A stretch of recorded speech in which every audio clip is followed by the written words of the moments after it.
Abundance, a full bucket of roses. Hey, okampeza lukundanti. I like the way you do that. Nafunyana mulungi anyumire suti. Atenze nyumira nyabodingi. You belong to me. Then we know musheshe. Sichari single. Vala valo sashulo tware. So simple. We know Muganda. Hey, you know the whole song. Sichari single. Sashulo tware. And she's so simple. Namkwapenda kashanje. Omtima kankwata okatatu. Reji atutu wetutu. Tutu. You're the best. You're the best artist I've met this year.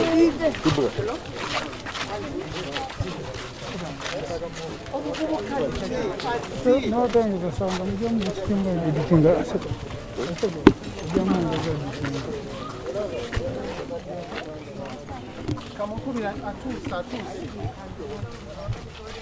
Can teach me? I can teach you. If you know how to sing, you can definitely know how to write. It's very simple. I study. I know how to sing. I study in New Cavalry. Where? Around here? Yes, that school you have passed there up.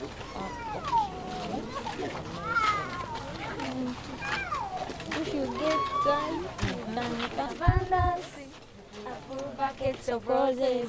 Hey, okampeza lukundanti. I like the way you do that. Nafunyana mulungi anyumire suti. Atenze nyumira nyabodingi. You belong to me. Then we know musheshe. Sichari single. Vala valo sashulo tware. So simple. We know Muganda. Hey, you know the whole song. Sichari single. Sashulo tware. And she's so simple. Namkwapenda kashanje. Omtima kankwata okatatu. Reji atutu wetutu. Tutu. You're the best. You're the best artist I've met this year.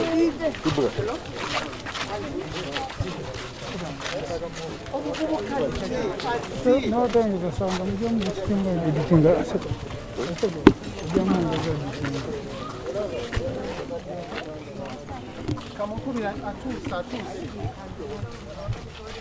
Can teach me? I can teach you. If you know how to sing, you can definitely know how to write. It's very simple. I study. I know how to sing. I study in New Cavalry. Where? Around here? Yes, that school you have passed there up.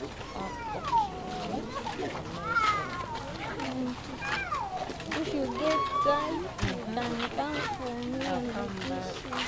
It's very easy. It is not, we have just started. Yeah.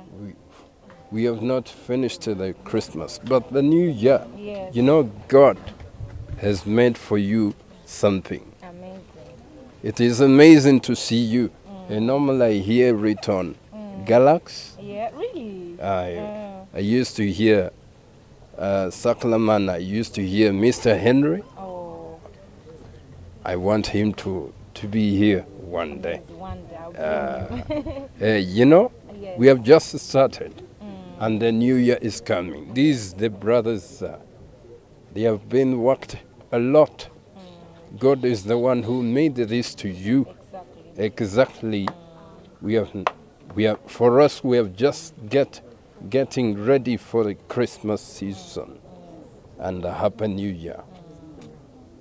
I have a song called Abukesiza.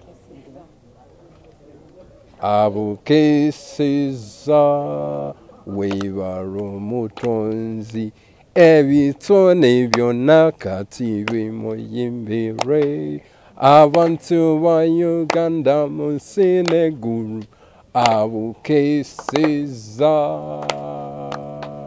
That is the title. Wow. I'm called Mugisha Joseph. amazing. This is. There is other people who want to come back here. Okay. Like for you. Please, guys, come back. Come. Okay. Kakati banaye olw'obudde tusaba muge. So, Osabula Bamunga, Bataliban, eh. We feel the fire ban. But the shop you can run. On the child, Changam Islam, Kukaban. They want to Hey, you already know. So when I want you, boy. If you're ready, Omukwano tugusasanye. you ready, Rachel, you know I'm ready. Hey, Abalala mbeganye. you ready, know me ready when you're ready. Rachel, Omukwano tugusasanye. Engalo ziriwa. You know I'm ready. I'm ready, Wendy, if you're ready. Hey, if you're ready. Sena, I'm ready. Hey, bawe rap.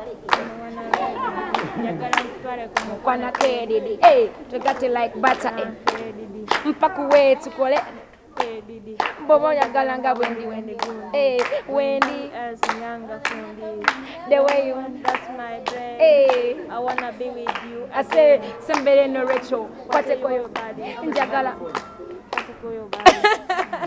Mukama okubanga atusobozesezza okubanga tuli balamu tuuka kati kubanga tuyise mu bintu bingi corona kwegamba bingi nnyo naye okubanga tuli wano nga tuli balamu Mukama tumwebaza ate era mwebaza olw'obulamu bwammwe nambuddeko bangi nnyo ndabyeko Shamimu ndabye Rachel n'abalala mwenna era nga kimpadde essanyu okubanga muli balamu nebaza Mukama olw'obulamu bwammwe ate teri bulamu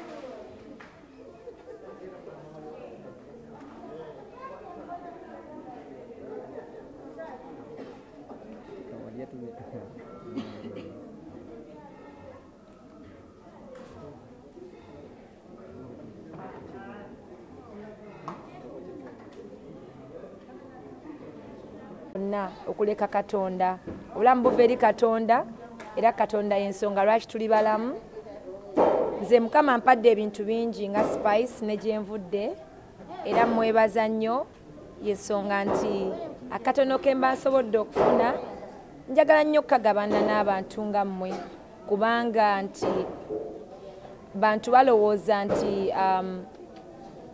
abantu nga mmwe temudeservinga bulamu oba happiness but nze nkiraba mu ngeri ey'enjawulo ndowooza buli omu adeservinga okuba happy adeservinga okuba n'obulamu era neebaza babrother bonna basisters ab'enjawulo abasobodde obbabeezaawo kubanga kyemmanyi abaana mwenna abasinga bali wano temulina bazadde abalaba abasuulawo olw'ensonga ez'enjawulo naye nze kyemmanyi nti nno Katonda yakuuma era yabakuzizza otuuka wano so nalese ebintu si bingi nnyo naye nga biva ku ntobo y'omutima gwange okujaguza nammwe Christmas nebaza buli omu atambudde nange aba media lato company benkola nabo n'abantu ab'enjawulo abankwatiddeko okugula ebintu bino bye tuleese wano njagala obbagaliza Christmas ennungi n'omwaka 2022 gwera omwaka ogw'ebirooto buli omu kyaloota akifune buli omu kyayagala okubeera akifune